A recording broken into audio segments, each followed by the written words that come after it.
Bismillahirrahmanirrahim. Assalamualaikum warahmatullahi wabarakatuh.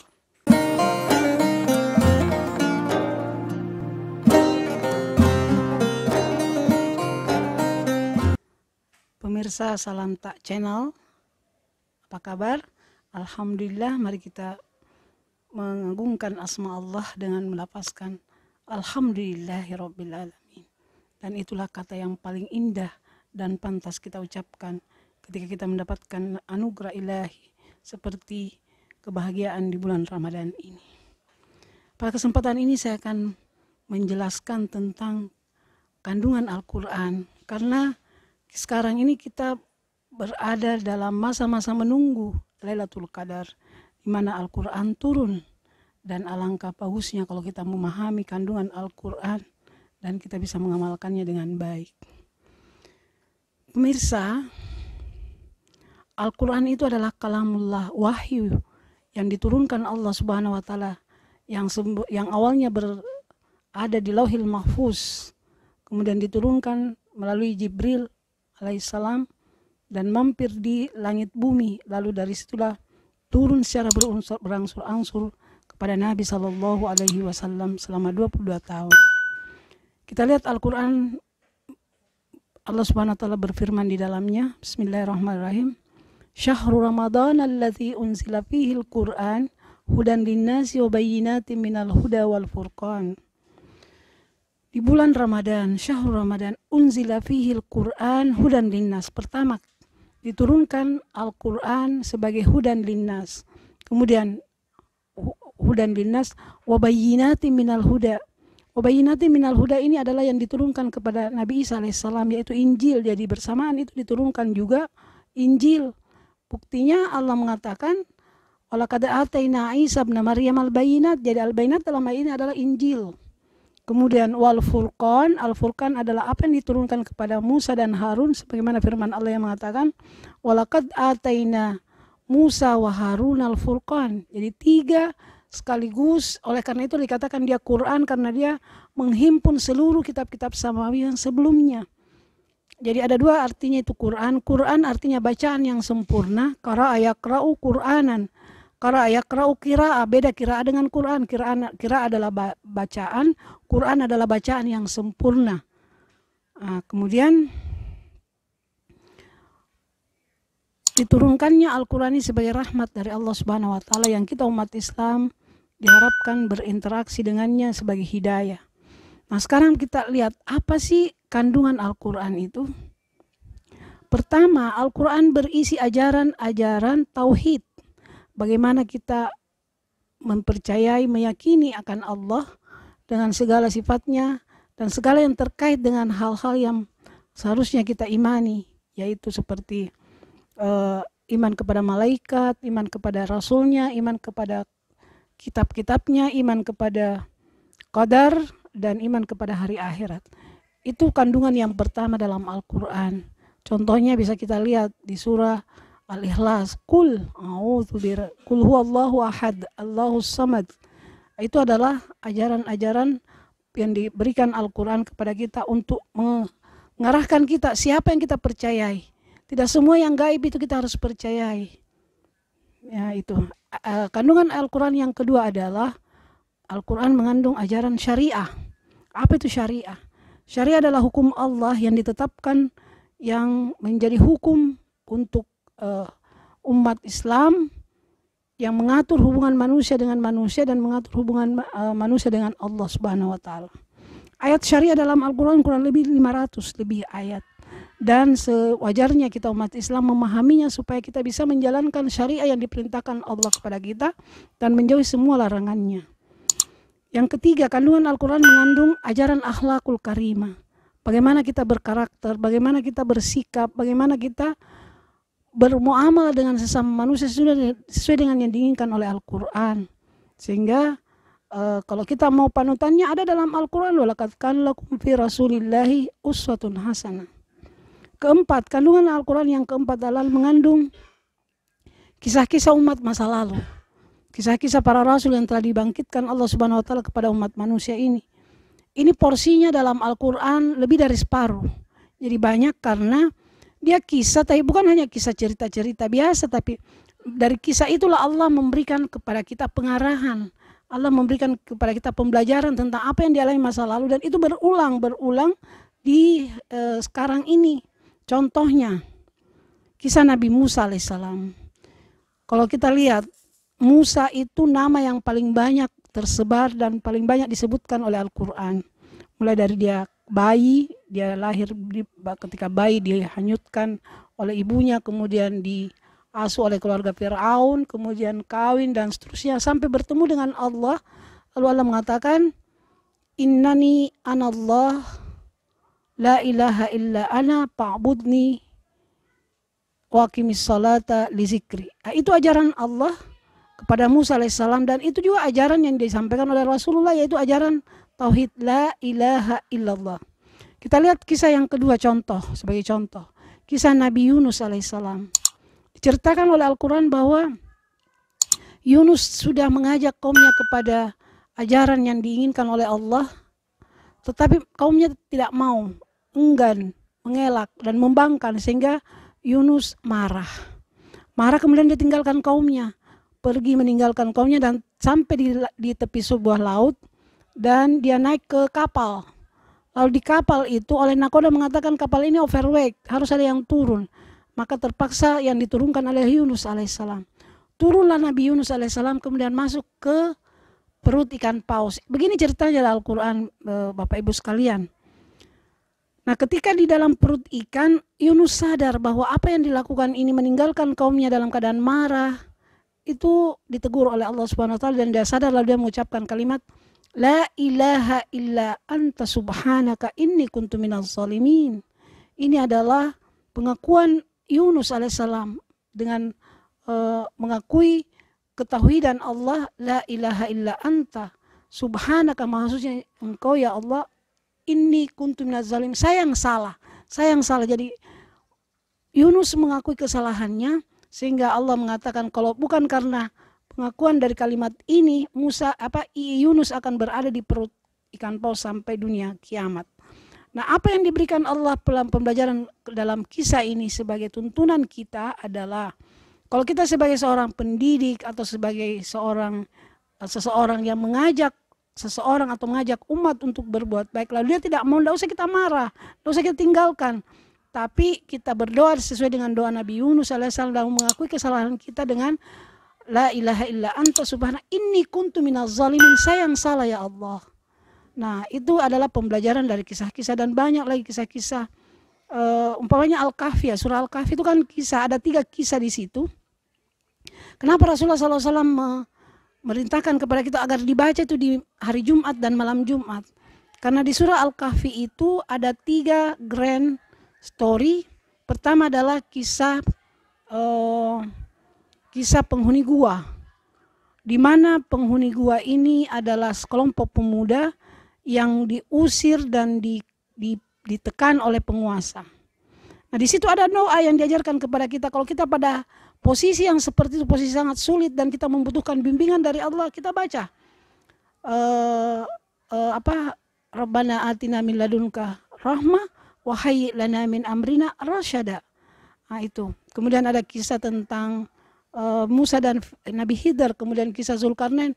Itulah kalau kita analisa ini, kisah-kisah ini adalah bisa memberikan pembelajaran bagi kita, sehingga Rasulullah SAW mengatakan siapa membaca surah Al-Kahfi akan tercerahkan 2 Jumat ke depan. Itu kalau kita pahami.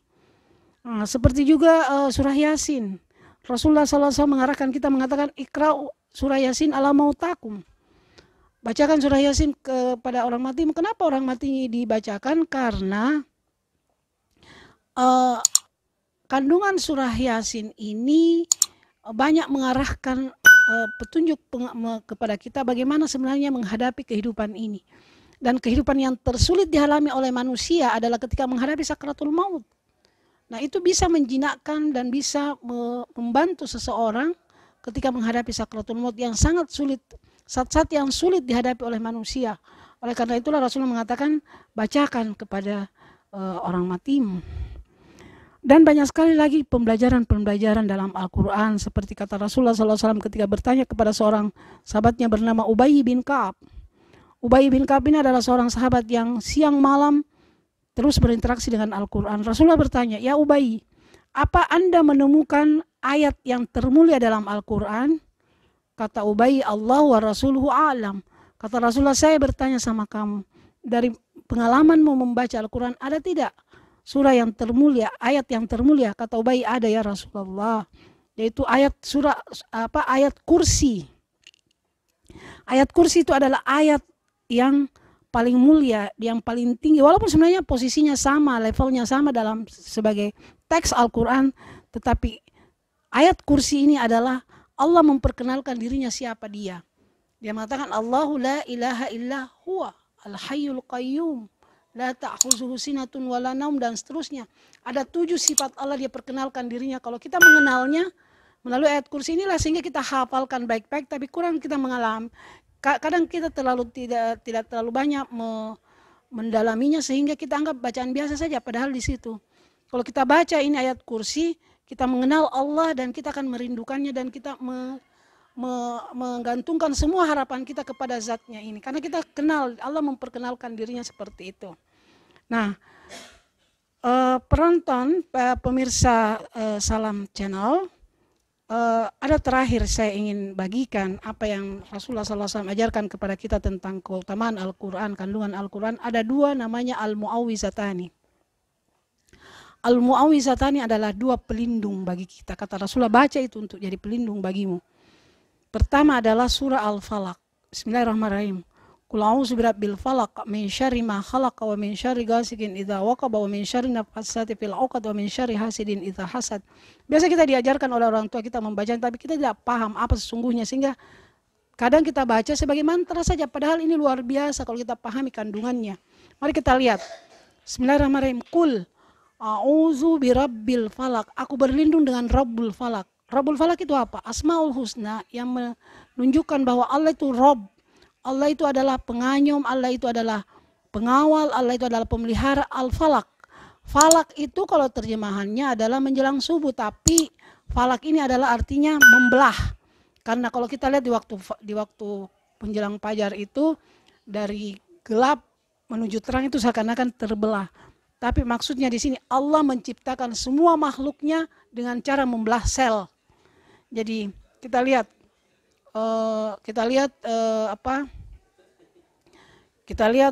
petani ketika dia membelah, ketika ingin menanam benih itu nanti tumbuh ketika terbelah itu benih. Ini Allah yang falak.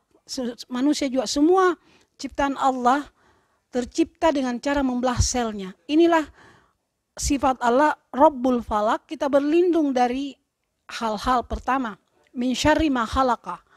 Min syarri ma khalaqa artinya kejahatan apa yang dia ciptakan. Artinya apa? Semua makhluk Allah itu berpotensi jahat terhadap kita.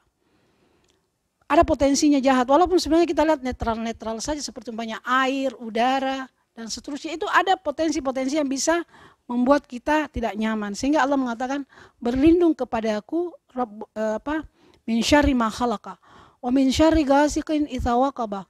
Min syarri ghasiqin idza waqaba adalah ketika terang menuju gelap. Beda tadi kalau falak ya, dari gelap menuju terang.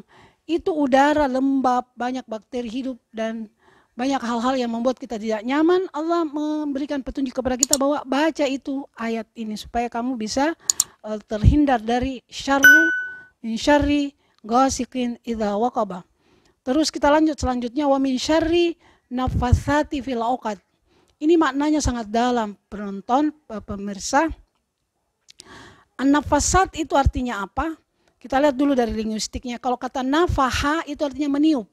Kalau nafasa sin itu bernafas begini. Tapi kalau nafasasa itu artinya makhluk yang meniup tapi ada memenceratkan cairan. Dia makhluk, bukan makhluk hidup, tapi dia makhluk yang tidak bernafas, tidak bernyawa, tapi bisa hidup ketika dia numpang ke makhluk hidup dan bisa berkembang biak. Itulah virus. Itu nafasat oleh terjemahan saintik, nafasat.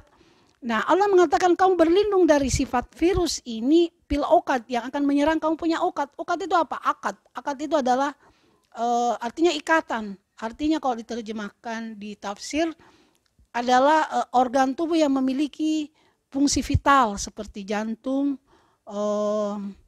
saraf, Itu jadi Allah menginginkan kita berlindung dari virus-virus yang akan menyerang kita punya organ-organ vital itu. Tadi, terakhir wa min syarri hasidin idza hasada, artinya hasad. Orang yang menghasad itu bahaya sekali, orang dengki. Pandangannya saja itu lebih kuat daripada pandangan sinar-sinar X. Makanya ada namanya ain, kalau kita kena itu ya Allah menginginkan kita berlindung dari 4 ancaman dari luar, yaitu tadi ancaman potensi jahat dari semua makhluknya, potensi udara pada gaskin iza waqaba, dan pada nafasati fil uqad, bakteri-bakteri atau virus-virus yang menyerang kita punya organ tubuh. Kemudian ketika pendengki mendengki kita, ini 4 ancaman dari luar, kita berlindung dengan sifat Allah Rabbul Falak. Yang kedua kata Rasulullah, ada 2 kan, dia bilang al-mu'awwisatani. Yang kedua adalah qul a'udzu birabbin nas. Qul a'udzu birabbin nas, malikin nas, ilahin nas. Ini 3 sifat Allah. Kita berlindung daripadanya. Allah memerintahkan qul a'udzu, katakan aku berlindung kepada Rabbun nas. Rabbun nas itu adalah pemelihara manusia. Malikin nas adalah raja atau pemilik manusia. Ilahin nas adalah Tuhannya manusia. 3 sifat Allah, kita berlindung dari 1 ancaman dari dalam. Internal dari dalam diri kita itu min syarri qul a'udzu birabbin nas, malikin nas, ilahin nas, min syarril waswasil alladzi yuwaswisu fi sudurin nasi minal jinnati wan nas. Jadi kita berlindung dari bisikan dalam manusia dan membisikkan kepada hati kita, sehingga pikiran-pikiran kita akan terseret dengan bisikan itu, sehingga kemudian kita eksekusi menjadi perbuatan maksiat. Dan ini bahaya sekali, hanya 1 saja ancaman dari dalam, tapi kita berlindung dengan 3 sifat Allah itu tadi, Rabbun nas, malikin nas, ilahin nas, sehingga kita bisa terlindungi. Nah, pemirsa Salam Tak Channel, itu apa yang bisa saya sampaikan tentang salah satu sisi keagungan Al-Quran, kandungan Al-Quran, dan banyak sekali Al-Quran kalau dikaji tidak akan habis. Kata Allah Subhanahu wa taala dalam Al-Quran, kalau seandainya air laut dijadikan tinta untuk menulis apa firman Allah, dan ilmu yang ada tidak akan habis. Karena padal bahru qablantan pada kalimat. Demikian para pemirsa channel Salam Tak, mudah-mudahan ada manfaatnya, dan mari kita selalu dekat dan berinteraksi dengan Al-Quran.